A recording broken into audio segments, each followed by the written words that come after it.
Today was an absolutely beautiful day to kick off early voting here in Kentucky, and our Lena Gephardt talked with voters who took the day to cast their ballots. She joins us with the story. Lena? Today is the first day for early voting before next week's primary. Today I spoke with some of the first few voters in Jefferson County who casted their ballots.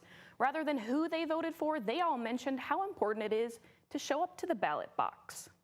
I think the only thing that's worse than not voting is making an uninformed vote. So go out, study, research, listen to politicians. Voters, like Jonathan Oakley, are read in and ready to cast their ballots.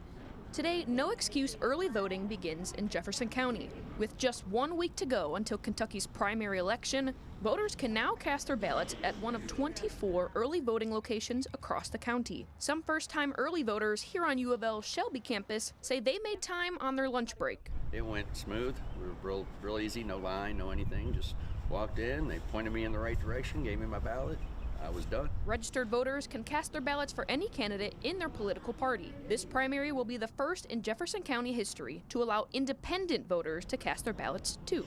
Secretary of State Michael Adams cast his ballot early. He expects a higher turnout for primary voters this year. My expectation is to have north of 20% turnout in this primary. The Ginter family made sure to cast their ballots early. They hope you cast yours as well. Well, it's an old saying, but if you don't get out and vote, you have no reason to complain. Yeah. Thank you. Have a good day. From now through Saturday, early voters can select their picks for House and Senate, including the successor to Senator Mitch McConnell's seat.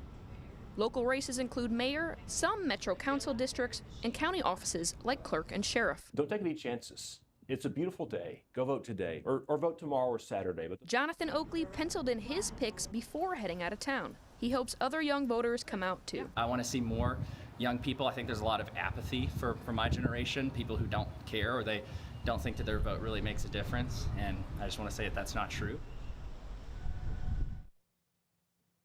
Before you head out to the ballot box, make sure to bring your ID and to check the Secretary of State's office for location and voting hours. Voters can also cast their ballot at any site across Jefferson County. All right. Thanks so much, Lena. Well, what do you need to know before you vote? Kentucky's primary election is just days away on Tuesday, May 19th. Kentucky uses a closed primary system, but Jefferson County moved mayoral and Metro Council races to nonpartisan, so independent voters will be able to vote this time.